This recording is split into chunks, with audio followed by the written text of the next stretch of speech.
ओम शांति। 22 जून 2021 बाबा के आज के महावाक्य हैं। बाबा समझाते, मीठे बच्चे, इस दुनिया में निष्काम सेवा केवल एक बाप ही करता है। बाकी तुम जो भी कर्म करते हो उसका फल अवश्य मिलता है। प्रश्न है, ड्रामा अनुसार कौन सी बात 100% सर्टेन है जिसकी तुम बच्चों को खुशी है? बाबा समझाते, ड्रामा अनुसार सर्टेन है कि नई राजधानी स्थापन होनी ही है। बाबा कहते ड्रामा में ये पक्का है कि नई राजधानी तो स्थापन होनी ही है। तुम बच्चों को खुशी है कि श्रीमत पर हम अपने लिए अपनी राजधानी स्थापन कर रहे हैं। इस पुरानी दुनिया का विनाश तो होना ही है। तुम बच्चे जितना पुरुषार्थ करेंगे उतना ऊंच पद प्राप्त होगा। बाबा कहते राजधानी तो स्थापन होनी ही है और इस पुरानी दुनिया का विनाश भी होना है। तो हम बच्चे जो जितना पुरुषार्थ करेगा उतना ही ऊंच पद प्राप्त करेंगे। गीत है, तुम्हें पाके हमने जहाँ पा लिया है। ओम शांति। जो बच्चे कहते हैं बाबा भी वही कहते हैं। बच्चे कहते हैं बाबा तुम्हें पाके हम स्वर्ग के मालिक बनते हैं। बाप भी कहते हैं बच्चे मन मना भव। बात एक ही हो गई। मनुष्य सब पूछेंगे कि ब्रह्मा कुमार कुमारियों को इस सत्संग में जाकर क्या मिलता है? तो ब्रह्मा कुमार कुमारियाँ कहते हैं हम बाप दादा से विश्व के मालिक बनते हैं। विश्व का मालिक और कोई बन ना सके। कितना बड़ा, कितना ऊंच भाग्य है हम बच्चों का। हमारे सिवाय ना तो भगवान को कोई समझ सकता है, जान सकता है, और ना ही हमारे सिवाय कोई सत्युग की राजाई प्राप्त कर सकता है। बाबा कहते विश्व के मालिक ये लक्ष्मी नारायण ही है। शिव बाबा तो विश्व का मालिक हो नहीं सकता। तुम बच्चे विश्व के मालिक बनते हो। तुम्हारा बाप विश्व का मालिक नहीं बनता। ऐसी निष्काम सेवा करने वाला और कोई होता नहीं। हर एक को अपनी सेवा का फल ज़रूर मिलता है। भक्ति मार्ग में व किसी भी प्रकार से जो कोई कुछ भी करते हैं, सोशल वर्कर को भी सेवा का फल ज़रूर मिलता है। गवर्नमेंट से पगार मिलती है। बाप कहते हैं मैं ही एक निष्काम सेवा करता हूँ जो बच्चों को विश्व का मालिक बनाता हूँ और मैं नहीं बनता हूँ। बच्चों को सुखी करके सुख धाम का मालिक बनाए, 21 जन्मों का सुख दे। मैं अपने निर्वाण धाम में व वानप्रस्थ अवस्था में बैठ जाता हूँ। वानप्रस्थ तो मूल वतन को ही कहेंगे। मनुष्य वानप्रस्थ लेते हैं, बच्चों को सब कुछ दे जाए, सत्संग आदि करते हैं, गुरु करते हैं कि ये मुक्ति का रास्ता बताएं। अब तुम बच्चे जान गए हो कि मुक्ति, जीवन मुक्ति का रास्ता कोई मनुष्य मात्र कभी किसी को बता नहीं सकते। वे किसी को भी सद्गति दे नहीं सकते। कोई मनुष्य किसी मनुष्य को बाबा कहते सद्गति दे नहीं सकते। खुद ही नहीं जानते सद्गति को, मुक्ति, जीवन मुक्ति को खुद ही जानते नहीं तो किसी को कैसे दे सकते हैं? बाबा कहते अपने को भी नहीं दे सकते हैं। अपने को दें तो फिर दूसरों को भी दे सके। हाँ, अपने को देना माना इसका मतलब जानते हैं कि जीवन मुक्ति क्या है। बाबा कहते फिर जानते हैं तो फिर दूसरों को भी दे सकते हैं। जैसे बाबा ने हमें मुक्ति, जीवन मुक्ति का रास्ता बताया है तो हम अन्य आत्माओं को भी शिव बाबा का संदेश देते हैं, उनको भी मुक्ति, जीवन मुक्ति का वर्षा दिलाते हैं। ऐसे ही बाबा कहते हैं यदि दुनिया के मनुष्यों को पता होता तो वे खुद भी मुक्ति, जीवन मुक्ति में जाते और अन्यों को भी ले जाते। तो बाबा कहते, वे किसी को भी सद्गति दे नहीं सकते, अपने को भी नहीं दे सकते। अपने को दें तो फिर दूसरों को भी दे सकें। बाप आते ही है परम धाम से, वे वहाँ का रहने वाला है। तुम बच्चे भी वहाँ के रहने वाले हो। तुमको पाठ बजाना है इस कर्म क्षेत्र पर। बाबा को भी एक बार यहाँ आना है तुम बच्चों के लिए। जबकि स्वर्ग की स्थापना हो रही है तो ज़रूर नरक का विनाश होना ही है। बाबा कहते, जिसकी स्थापना होनी है फिर दिल भी वहाँ लगी होनी चाहिए, और जिसका विनाश ही हो जाना है, जो ख़त्म ही हो जाएगा, भस्मीभूत ही हो जाना है, वहाँ से क्या दिल लगाने। इसलिए बाबा हमें याद दिला रहे हैं कि सत्युग की राजधानी स्थापन हो रही है और कलयुग का विनाश तो होना ही है। अभी तुम जान गए हो शिव बाबा ब्रह्मा द्वारा आदि सनातन देवी देवता धर्म की स्थापना कर रहे हैं। तुम जानते हो हम मनुष्य से देवता बन रहे हैं फिर से। कल्प पहले भी बने थे, हम ही बने थे, हम ही बन रहे हैं और कल्प बाद भी हम ही बनेंगे। तो ये फिर से शब्द और सदा शब्द, ये दो शब्द बाबा के बहुत फेवरेट हैं। बाबा बार बार इनका प्रयोग करके हमें याद दिलाते रहते हैं। बाबा कहते, तुम बच्चों की बुद्धि में है कि हर 5000 वर्ष बाद हम आकर फिर से ब्रह्मा द्वारा शिव बाबा के बच्चे बनते हैं वर्षा लेने के लिए। पतित पावन उनको कहा जाता है। नॉलेजफुल, ज्ञान का सागर भी है। योग अर्थार्थ याद सिखाते हैं, परंतु निराकार कैसे समझाएं।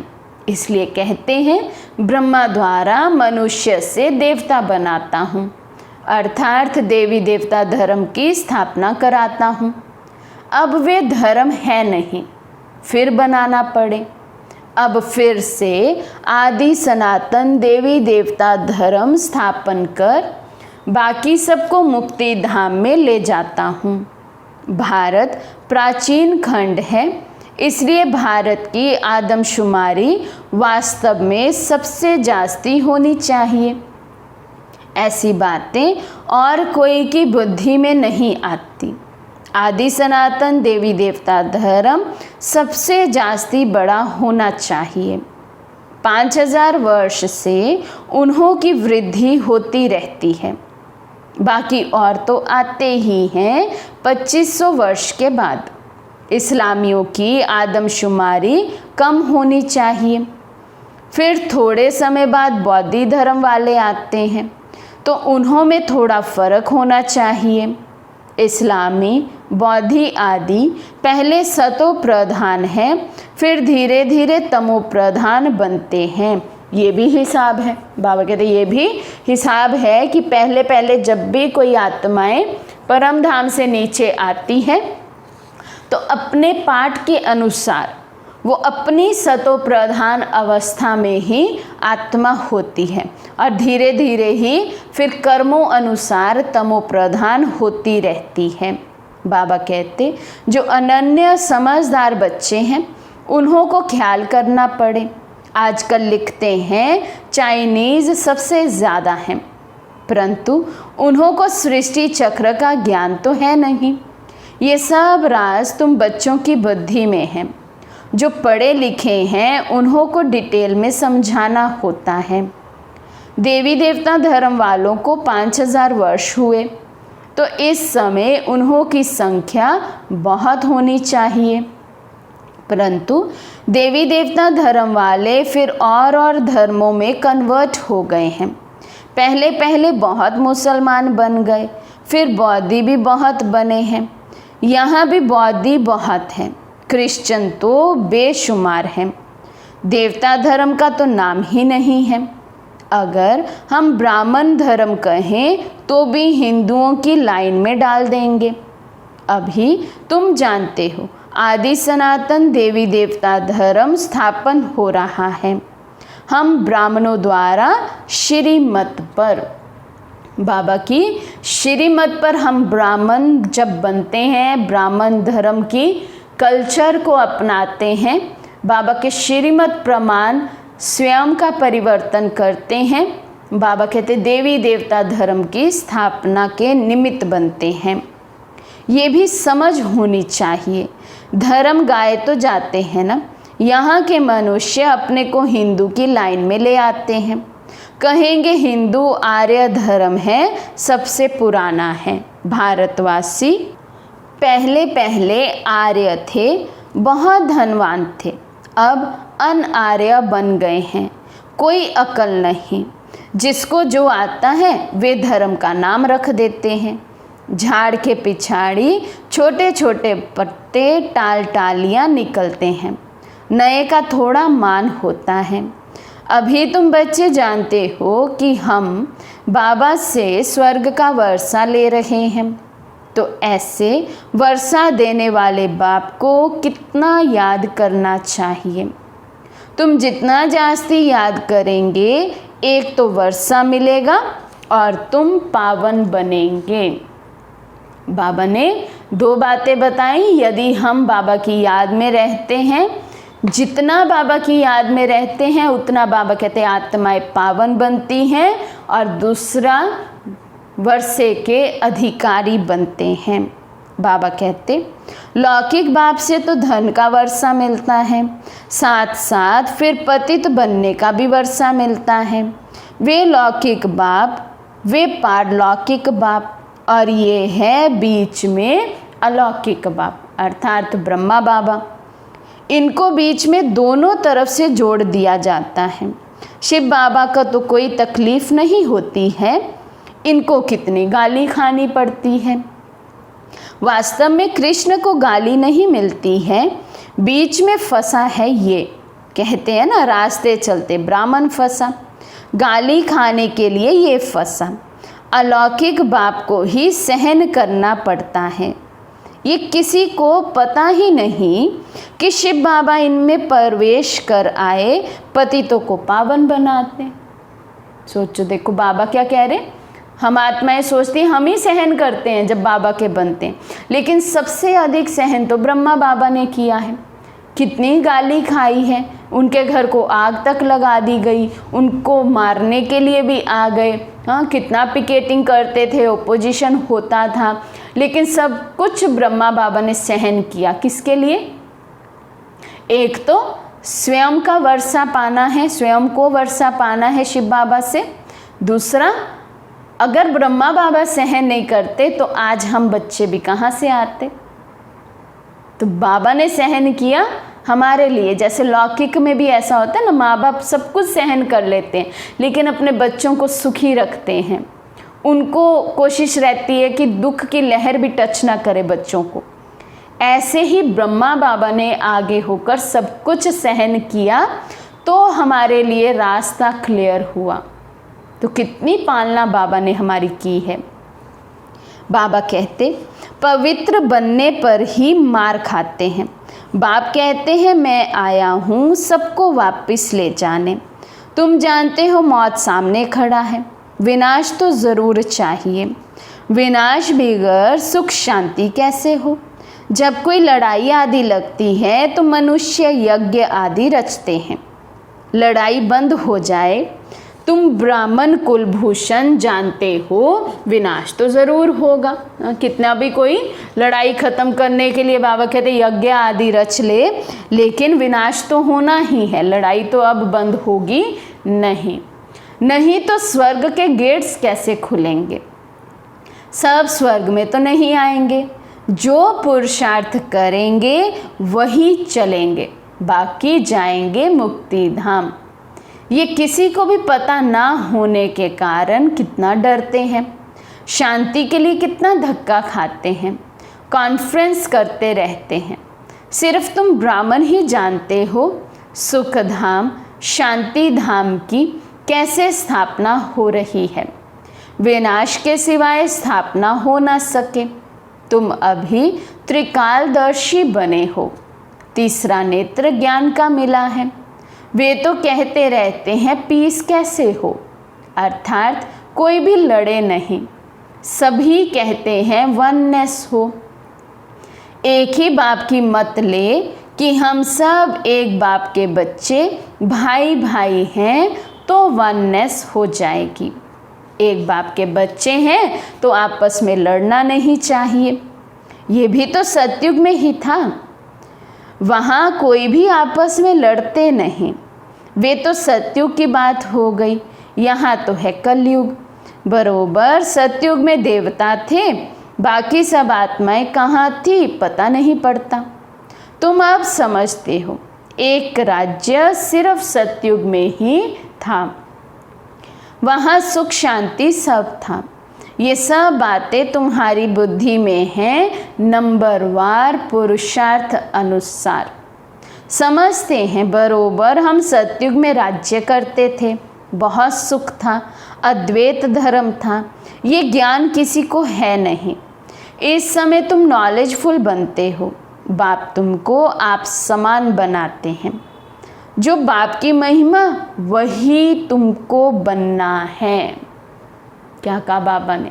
एम ऑब्जेक्ट याद दिला रहे। जो बाप की महिमा, क्या महिमा है बाप की?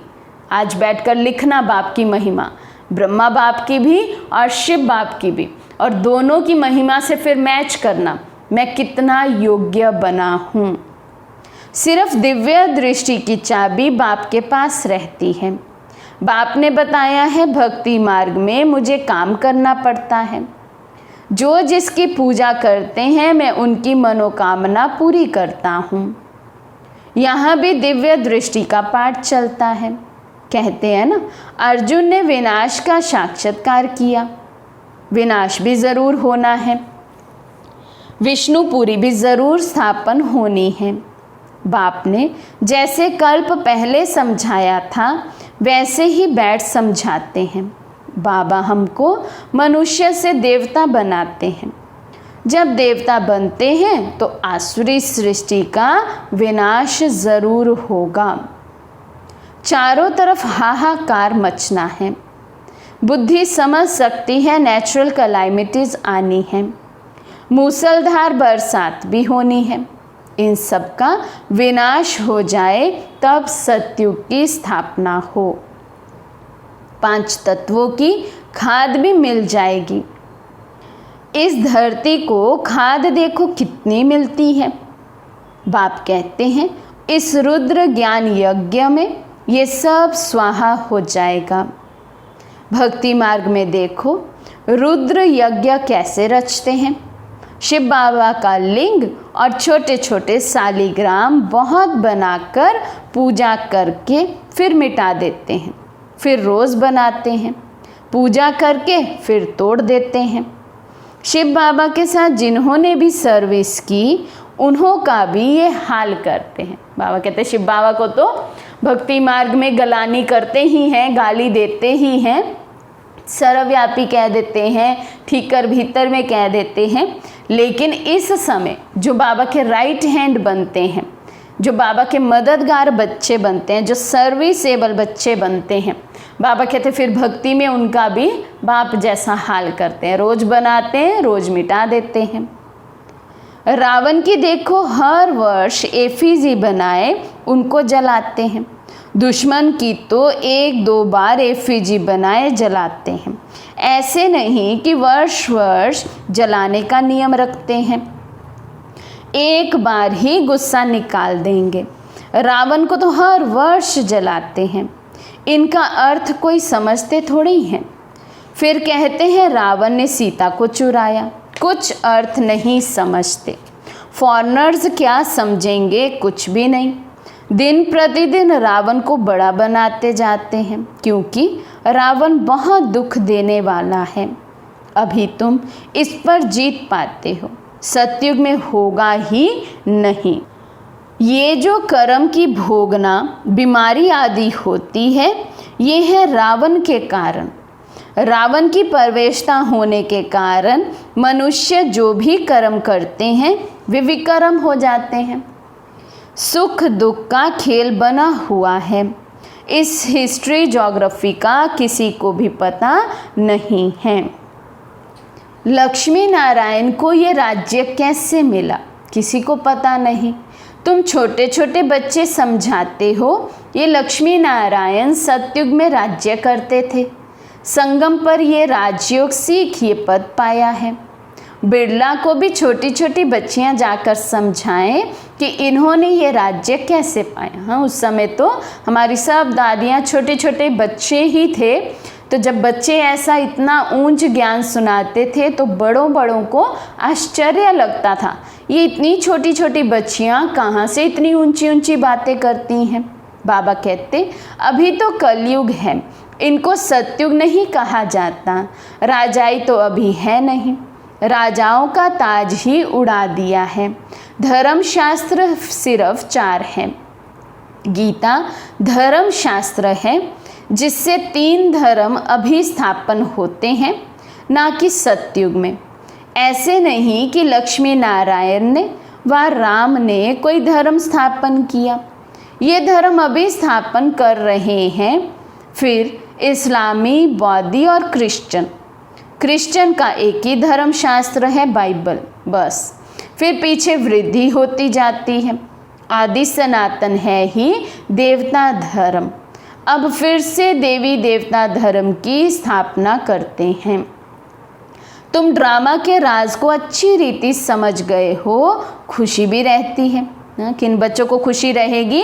जो ड्रामा के राज को अच्छी रीति समझ जाएंगे और जिन्हें याद रहेगा ये सब ड्रामा है और नूंद है, जो भी हो रहा है सब पहले से ही नूंद है, तो क्या क्यों का प्रश्न नहीं रहेगा, इसलिए प्रसन्नचित्त रहेंगे।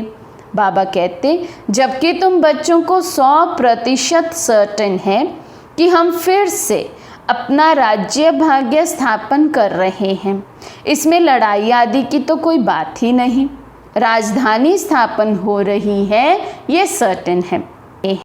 As certain, as death. तुम जानते हो हम फिर से राज्य भाग्य लेते हैं, कल्प कल्प बाप से वर्षा लेते हैं, जितना पुरुषार्थ करेंगे उतना ऊंच पद पाएंगे। अच्छा, मीठे मीठे सिकी लदे बच्चों प्रति माता पिता बाप दादा का याद प्यार और गुड मॉर्निंग। रूहानी बाप के रूहानी बच्चों को नमस्ते।